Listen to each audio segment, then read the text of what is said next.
വയനാട് മക്കിമലയിൽ കുഴിബോംബ് കണ്ടെത്തി. വനം വകുപ്പ് വാച്ചർമാരുടെ പതിവ് പരിശോധനയ്ക്കിടെയാണ് ബോംബ് കണ്ടെത്തിയത്. പോലീസിനെ വിവരമറിയിച്ചതിനെ തുടർന്ന് ബോംബ് സ്ക്വാഡ് എത്തി ബോംബ് നിർവീര്യമാക്കി.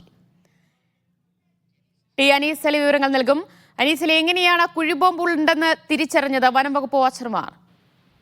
ദിവ്യ, വനംവകുപ്പ് വാച്ചർമാർ സ്ഥിരം നടത്തുന്ന സാധാരണ പരിശോധനയുടെ ഭാഗമായാണ് പരിശോധന നടത്തിക്കൊണ്ടിരുന്നത്. ഇതിനിടയിൽ അസാധാരണമായ ഒരു പൊതി ശ്രദ്ധയിൽപ്പെട്ടതിനെ തുടർന്നാണ് ഇവർ പരിശോധന നടത്തിയത്. വയനാട് മക്കിമലയിൽ കൊടക്കാട് എന്ന് പറയുന്ന സ്ഥലത്താണ് ഇന്ന് രാവിലെ 10 മണിയോടെ ഇങ്ങനൊരു സംഭവം അവർ കാണുന്നത്. അവർ ശ്രദ്ധയിൽപ്പെട്ടതിനെ തുടർന്ന് പ്രാഥമിക പരിശോധനയിൽ തന്നെ ഇത് അസാധാരണമായ എന്തോ വസ്തുവാണ് എന്ന് വ്യക്തമായതിനെ തുടർന്ന് പോലീസിന് വിവരം അറിയിച്ചു.